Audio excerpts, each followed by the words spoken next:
I see people, they fight for animal rights. There are animals that are extinct. There are groups, advocacy groups, that fight for animals that are going extinct, but not Muslims. Muslims remain quiet. While our Quran, our Ahadith, our Ahlul Bayt, they fought for animal rights. Look at the Quran. وَمَا مِن دَابَّةٍ فِي الْأَرْضِ. There's not an animal on earth. وَلَا طَائِرٌ يَطِيرُ بِجَنَاحَيْهِ. And not a single bird that flies with its two wings. إِلَّا أُمَمٌ أَمْثَالِكُمْ. They are nations just like you. Just like we humans, we are nations. So are animals. They are nations. ما فرطنا في الكتاب من شيء ثم إلى ربهم يحشرون. Animals will be resurrected on the Day of Judgment. To do what? An animal will come and will say, my Lord, this individual hurt me. This individual abused me. This individual did not give me my rights. This individual did not feed me. There was a scholar who passed away in his youth. Sayyid Muhammad Rida Shirazi, rahmatullah alayh. Maybe some of you know him. Maybe some of you even met him. I don't know. They say that in his house, he lived in Qom, they had a problem of ants. There was a lot of ants. His family wanted to bring, raid or whatever, to destroy the ants. He said, no. Just like we live in this house, ants live in this house. They also live with us in the house. He refused to hurt ants. This is the teachings of Islam. That we don't even hurt animals.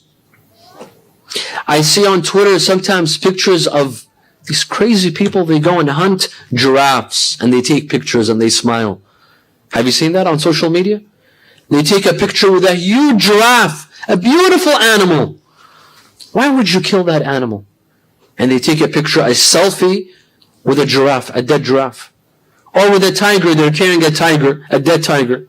If you're brave, you'd carry that tiger when it's alive, not when it's dead. And they take a selfie for people to like and retweet. You kill an animal for a couple of likes and retweets? What will you answer God on the Day of Judgment? Islam frowns upon this. Fuqaha tell us that if you had water enough only to drink or for wudu, which should you do? Perform wudu and go thirsty, or drink the water and perform tayammum? All scholars say perform tayammum. You don't need to perform wudu. Drink water. Some say no, not just you, your animal. If you have a horse, your water is enough only for your horse to drink, or you perform wudu. Which one is more important? Scholars say feed your animal and you go do tayammum. Don't do wudu. Save your animal. Let your animal drink water. You go and do wudu. You go and do tayammum. Because wudu has a replacement. There's tayammum. But an animal cannot be replaced. This is a life that will be taken away. Rasulullah would tell us the rights of animals. I mentioned this a couple of nights ago when we talked about superstition. Animals have rights. 1, you feed it whenever you stop. 2, you give it water whenever you see water. Assalamu alayka ya Aba Abdullah. Islam teaches us to feed animals, let alone human beings. Islam teaches us to quench the thirst of animals, let alone human beings. Don't sit on its face. Don't hit it on its face. Don't stand on its back. Don't put weight on it more than it can handle. And don't let it walk more than it could handle. These are Islamic traditions. These are animal rights in Islam. Another hadith by Rasulullah that says, do not harm animals. Allah will punish those that harm animals. And we should forgive disobedient animals. If you have a disobedient pet, a disobedient animal, forgive them. Forgive that animal.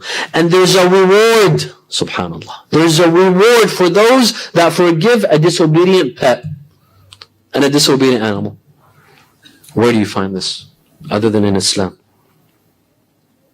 Rasulullah forbade animal fights here in the West. right? The world's leading civilization.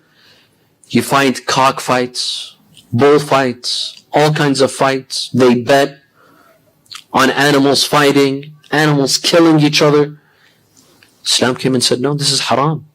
There's no such thing as bullfights or cockfights or animal fights. Just so that you sit and you enjoy animals fighting? No. This is haram. There's no animal fights in Islam. There's no betting on animal fights.